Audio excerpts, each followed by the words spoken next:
Friends, अपरा एकादशी की कथा हम सुनते हैं। तो कथा सुनने के लिए हमें हाथ में तिल लेना है और फूल लेना है। तो तिल और फूल लेकर आप कथा सुनिए। तो अपरा एकादशी यदि आप व्रत करते हैं तो आपको कथा ज़रूर सुननी चाहिए। तो आइए हम कथा सुनते हैं।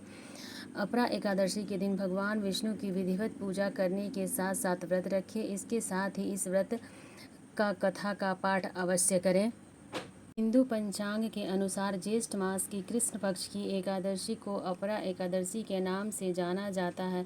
इस दिन भगवान विष्णु के साथ साथ माँ लक्ष्मी की विधिवत पूजा करने से यश, कीर्ति, मान सम्मान, धन संपत्ति की प्राप्ति होती है। इसके साथ ही आपके द्वारा अनजाने में किए गए पापों से मुक्ति मिल जाती है। इसे अंचला एकादशी के नाम से भी जाना जाता है। इस एकादशी की महत्वता के बारे में स्वयं श्री कृष्ण ने धर्मराज युधिष्ठिर को बताया था। इस दिन विधिवत पूजा करने के साथ साथ अंत में इस व्रत का कथा का पाठ अवश्य करना चाहिए। इससे आपकी पूजा पूर्ण मानी जाती है। आइए जानते हैं अपरा एकादशी की संपूर्ण व्रत कथा के बारे में।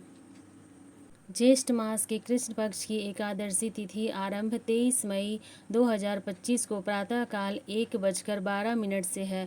ज्येष्ठ मास की कृष्ण पक्ष की एकादशी की तिथि समाप्ति 23 मई को रात 10:29 पर होगी। और दोस्तों, अपरा एकादशी का पारण 24 मई को सुबह 5:26 से सुबह 8:11 तक कर सकते हैं। तो अपरा एकादशी की व्रत कथा इस प्रकार है।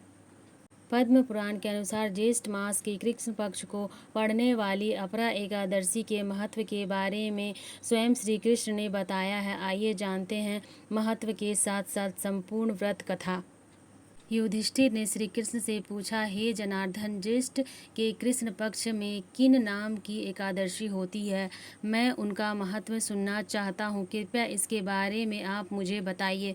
भगवान श्री कृष्ण बोले, हे राजन, तुमने संपूर्ण लोगों के हित के लिए बहुत उत्तम बात पूछी है। ज्येष्ठ मास के कृष्ण पक्ष में पड़ने वाली इस एकादशी का नाम अपरा एकादशी है। यह बहुत पुण्य देने वाली और बड़े बड़े पापों का नाश करने वाली मानी जाती है।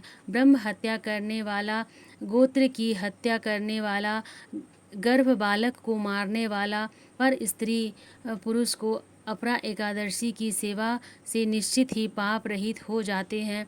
वो झूठी गवाही देता, माप तोल में धोखा देना, बिना जाने ही नक्षत्रों की गणना करना और कूटनीति से आयुर्वेद का ज्ञाता बनकर वैद्य का काम करना, यह सब नरक में निवास करने वाले प्राणी हैं। परंतु अपरा एकादशी व्रत करने से सभी पाप रहित हो जाते हैं। अगर कोई क्षत्रिय ज्ञान, धर्म या परित्याग करके युद्ध से भागता है तो वह क्षत्रियोत्तम धर्म से भ्रष्ट होने के कारण घोर नरक का भागी होता है। इसके अलावा जो शिष्य विद्या प्राप्त करके स्वयं ही गुरु की निंदा करता है, वह भी महापापों से युक्त होकर भयंकर नरक में गिरता है। लेकिन अपरा एकादशी का व्रत करने से यह सद्गुणता को प्राप्त होता है।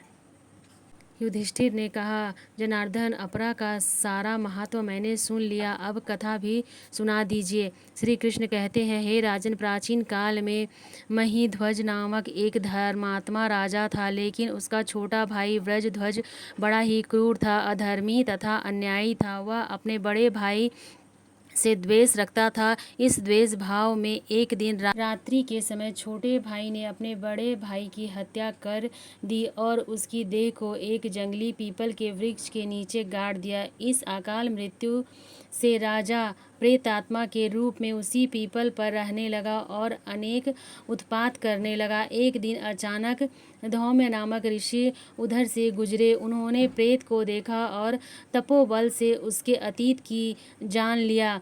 अपने तपोबल से प्रेत उत्पात का कारण समझा। ऋषि ने प्रसन्न होकर उस प्रेत को पीपल के पेड़ से उतारा तथा परलोक विद्या का उपदेश दिया। दयालु ऋषि ने राजा की प्रेत योनि से मुक्ति के लिए स्वयं ही अपरा एकादशी का व्रत किया और उसे अगति से छुड़ाने के लिए उसका पुण्य प्रेत और अप्रत्या कर दिया। उस पुण्य के अभाव से राजा की प्रेत योनि से मुक्ति हो गई। वह ऋषि को धन्यवाद देते हुए दिव्य देह धारण कर पुष्पक विमान में बैठकर स्वर्ग को चले गए। हे राजन, यह अपरा एकादशी की कथा मैंने लोकहित के लिए कही है। इसे पढ़ने अथवा सुनने वाले सभी मनुष्यों को पाप से। कथा का वीडियो आपको कैसा लगा कमेंट करके ज़रूर बताइएगा। राधे राधे फ्रेंड्स, फिर मिलते हैं हम अगले वीडियो में।